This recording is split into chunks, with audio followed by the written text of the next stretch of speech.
pada ikut pelatihan militer di Barak. Kalau parentingnya dari kalian tuh ke anak-anak walaupun masih kecil kayak gimana sih pengen? Ya pastinya kalau dari kita ya pasti kita percobaan approach-nya yang gentle dulu, yang lembut dulu, kita ajak diskusi, kita bicara dan sebagainya. Tapi kembali lagi tiap anak tuh beda-beda ya, nggak bisa disamain cara membesarkannya ataupun tipe parenting tuh nggak ada yang benar-benar ini buku satu bisa cocok untuk semua gitu, nggak bisa. Jadi ya tergantung juga sih, kayak waktu aku kecil pun aku dididik dengan harus dengan keras gitu. Kalau enggak ya akunya emang bandel. Tapi ya saat aku besar aku menyadari ya itulah yang aku butuhkan, kalau enggak aku nggak akan jadi seperti sekarang ini, misalkan seperti itu. Tapi jadi ngaruh nggak sih didikan Kak Roger sendiri terus sekarang ke anak ikutan keras kayak Kak Roger dulu atau gimana?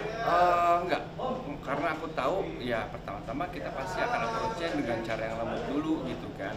Karena kalau misalnya kita yang membiarkan, ibaratnya kita yang membiarkan atau menelantarkan si anak ini tanpa mengarahkan dengan baik, ya artinya itu salah di kitanya sebagai orang tua dong. Karena kewajiban kita adalah ya mendidik anak kan.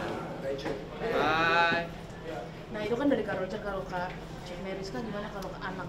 Beda nggak sih sama Kak Roger yang agak lembut gitu? Kalau aku mah ngikutin suami ya, tapi kalau aku punya ketegasan buat anakku, ngasih tahu apa yang dia lakukan itu salah ya aku kasih tahu ke dia, tapi mungkin nggak langsung ya, step by step. Maksudnya ketika dia udah menyelesaikan emosi, dia sudah keluar, dia sudah mulai tenang, baru kita kasih tahu gitu. Kalau aku sih gitu, tapi tetap kasih tahu apa yang dia salah, apa yang seharusnya seperti apa. Biasanya tuh aku banyak kasih tahu ke anak itu pas saat mau tidur atau bangun tidur, pas perjalanan ke sekolah.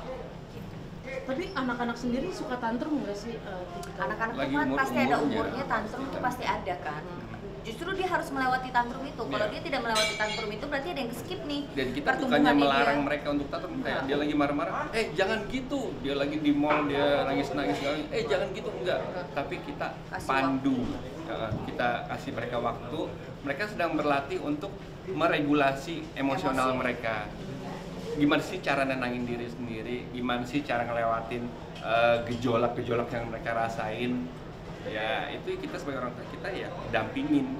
Kalau di rumah tuh biasanya kalau anak lagi marah gitu, aku kasih tempat yang aman, safety gitu. Maksudnya yang tidak ada barang-barang yang berbahaya, yang tajam atau mainan. Benar-benar kosong, aku membiarkan dia untuk meluapkan emosi dia, dan aku kasih tahu kalau udah kelar panggil mami.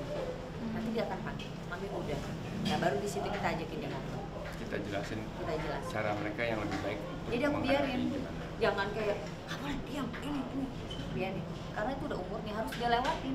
Kan kalau umur dari 0 sampai 3 apa yang harus dilewati stepnya, dari 3 ke 6 apa, 6 ke 12 tuh apa, pasti ada tuh. Dan itu tuh kita support dia. Justru kalau dia tidak melewati tantrum itu, wah ini tantrumnya bakalan telat nih, mundur nih.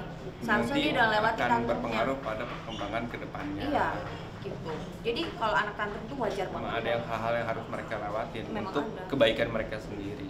Tapi kembali lagi kalau untuk kayak yang sekarang lagi ngetren nih pendidikan dengan cara militer kayak gitu, ya sebenarnya kemarin itu awal-awal kita mungkin banyak lagi heboh atau trendingnya itu cara parentingnya Amerika atau cara parentingnya Eropa itu yang gentle parenting, yang tidak memarahi ataupun bagaimana. Setuju banget gentle parenting seperti itu, banyak komunikasi dengan anak. Tapi kembali lagi ya tiap anak beda-beda, karena tergantung juga nih, apakah cara gentle parenting kita ini benar atau malah membuat jadi strawberry generation itu. Ya, apa-apa tuh jadi gampang memar hatinya, gampang ciut hatinya, menjadi secara mental malah jadi lemah gitu. Nah, sedangkan untuk kayak di China, mereka benar-benar mendidik anak-anak mereka supaya nanti ke depannya menjadi sukses. Mereka diajarkan untuk bekerja keras, diajarkan untuk hati nuraninya dan lain-lain sebagainya. Ya beda-beda sih tiap anak. Ya kita sebagai orang tua yang nggak harus selalu mengikuti, oh ini kayak benar, ini kayak benar. Feeling dari kitanya aja sebagai orang tua yang baiknya harus seperti apa untuk anak kita. Nah kayak aku duluan ya. Okay. Roger aja ya, aku duluan. Last question kalau. Maaf ya. udah telat banget soalnya. Oke. Kalau Kak Roger sendiri akan tegas kalau posisinya kayak gimana, anak tuh kayak gimana? Harus tegas kalau misalkan mereka itu menyakiti orang lain, harus tegas saat mereka itu apalagi ya, kayaknya sih harus itu doang sih, menyakiti diri sendiri atau orang lain sih. Kalau misalkan mereka kayak kurang ajar atau tidak sopan, itu tergantung dari usia anaknya ya. Tegasnya kayak gimana Kak Roger biasanya? Kalau tegas ya benar-benar kita tekankan ke dia kalau memang kita tuh serius apa yang kita ucapkan gitu. Misalkan anak-anaknya masih kecil sih soalnya, masih umur 3 dan 5 tahun. Ya tegasnya ya kita benar-benar konsisten saat mereka melakukan atau mereka melempar barang. Kalau mereka melempar mainan ada 2, atau memukul orang gitu ada 2, kita sikirkan si orang atau mainan itu atau kita sikirkan si anak ini. Ibaratnya kalau dia lempar barang itu kita ambil, kita simpan supaya mereka tidak melempar lagi barang itu. Atau mereka mukul orang atau mukul orang di rumah gitu, nah dia nggak boleh ketemu sama si orang ini dulu. Jadi mereka pasti akan yang biasa main sama mereka atau gimana, mereka pasti akan nyariin, ya kita kasih pengertian di situ. Di situ mereka belajar. Oke, nah kayak misalnya anak susah mandi, susah makan, biasanya kayak gimana sih Kak Roger? Susah mandi, susah makan, dibikin fun kali ya. Nah, Jangan dibikin tuh kayak sebuah kewajiban. Kalau misalkan, ayo buruan udah waktunya mandi.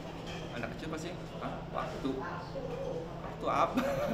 Emang harus apa? Emang ada apa? Emang kan kita di sini aja, emang ada apa sih? Nggak ngerti gitu kan.